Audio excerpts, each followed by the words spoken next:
अपनी नज़र को बदलो। एक बार एक बहुत बड़ा नेता एक साधु के छोटे से आश्रम में गया।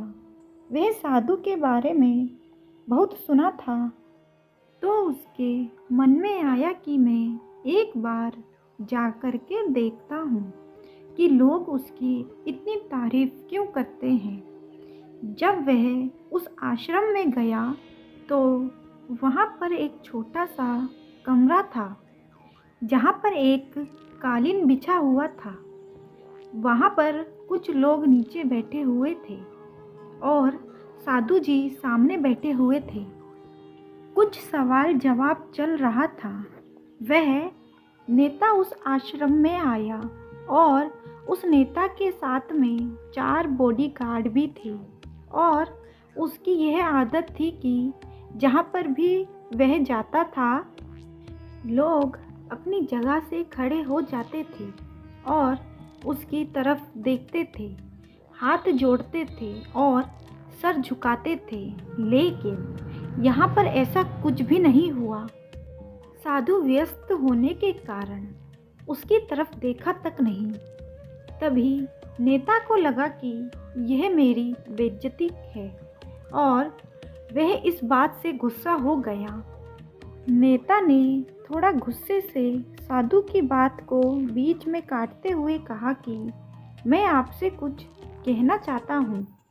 साधु ने उसकी तरफ देखा और बोला, आप थोड़ी देर रुकिए, पहले मैं इनके सवाल का जवाब दे दूँ, उसके बाद मैं आपसे बात करता हूँ। तब तक आप अगर चाहें तो आप बैठ सकते हैं। बस साधु का इतना कहने की ही देरी थी। नेता का चेहरा गुस्से से लाल हो गया और फिर उसने अपना सारा गुस्सा उस साधु पर निकाल दिया। अभी तक वह नेता बहुत तमीज से आप कहकर बात कर रहा था, लेकिन अब वह तू तड़ाक पर उतर आया।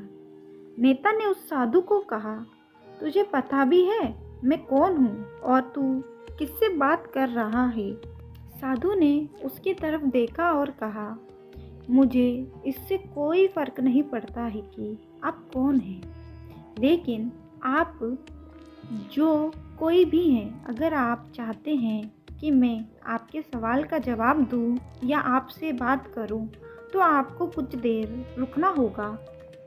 और साधु की यह कहते ही नेता गुस्से से पागल हो गया और वहीं सबके सामने चीखने चिल्लाने लग गया, अब मैं तुझे तेरी असली औकात दिखाऊंगा।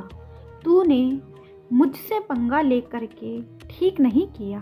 तुझे पता भी है मैं तेरे बारे में क्या सोचता हूँ। साधु ने फिर से नेता की तरफ देखा और बड़े ही प्रेम से कहा कि मुझे इससे कोई फ़र्क नहीं पड़ता कि आप मेरे बारे में क्या सोचते हैं। आप जो चाहे वह मेरे बारे में सोच सकते हैं। फिर नेता ने उससे कहा कि तू चाहे सुनना चाहता है या नहीं, लेकिन मैं तुझे यही सबके सामने बताऊंगा कि मैं तेरे बारे में क्या सोचता हूँ। तू कोई साधु नहीं है, तू एक बहुत ही घटिया इंसान है। तू एक ढोंगी है, पाखंडी है और यहाँ पर जितने भी लोग बैठे हैं उन सबको बेवकूफ़ बना रहा है।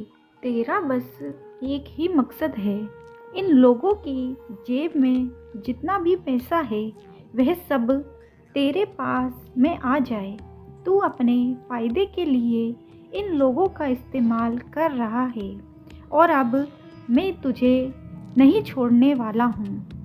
पूरी दुनिया के सामने तेरा पर्दाफाश करके रहूँगा। लेकिन उसके इतना बोलने के बाद भी हल्की सी मुस्कान उस साधु के चेहरे पर बनी ही रही। यह देखकर वह और भी तिलमिला गया और उसने कहा, अब बहुत हो गया, अब मैं यहाँ 1 मिनट भी नहीं रुकने वाला। लेकिन अभी भी तेरे पास मौका है। अगर मुझसे माफ़ी मांगनी है या मुझसे कुछ कहना है तो कह सकते हो। इतना सब होने के बाद भी साधु के चेहरे पर एक मुस्कान थी और वह बिल्कुल शांत था। और फिर उन्होंने अपनी आंखें बंद करी और फिर साधु ने अपनी आंखें खोली, हाथ जोड़े और कहा कि मुझे आपसे कोई गीला शिकवा नहीं है। आपके लिए मेरे मन में कोई भी गलत ख्याल नहीं है। जो भी मेरे बारे में आपने कहा वह आपकी अपनी सोच थी, तो मुझे आप में कोई भी बुराई नज़र नहीं आती है। मुझे आप बहुत ही भले इंसान लग रहे हैं।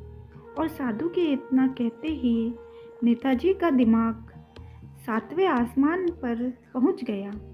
उसके चेहरे पर एक अजीब सी खुशी थी, क्योंकि उस साधु ने वही कहा जो बाकी सब लोग उस नेता को कहते हैं। और वह खुशी खुशी उस आश्रम से अपने घर की तरफ चला गया और जाकर के अपने पिताजी के साथ में बैठ गया।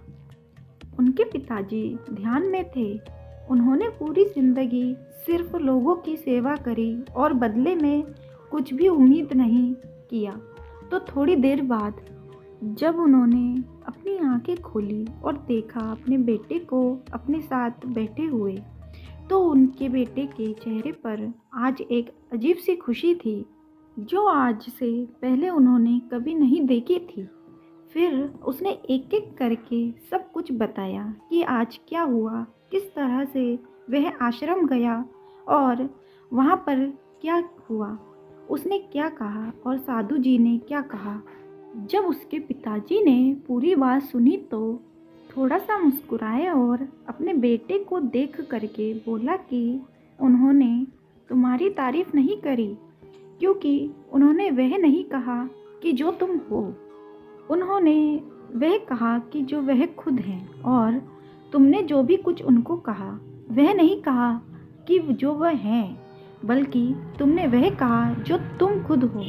यही बात वेदों में भी कही गई है, यथा दृष्टि तथा सृष्टि। यह दुनिया तुम्हें वैसी नहीं दिखती जैसी यह दुनिया है। यह दुनिया वैसी दिखती है तुम्हें जैसे तुम खुद हो, जिसकी नज़र में जैसी है उसके लिए यह दुनिया वैसी ही है। तो अगर तुम अपनी दुनिया को बदलना चाहते हो तो उसका सिर्फ एक ही तरीका है, अपनी नज़र को बदलो। तो हेलो फ्रेंड्स, आपको यह मोटिवेशन स्टोरी कैसी लगी कमेंट बॉक्स में कमेंट ज़रूर करना।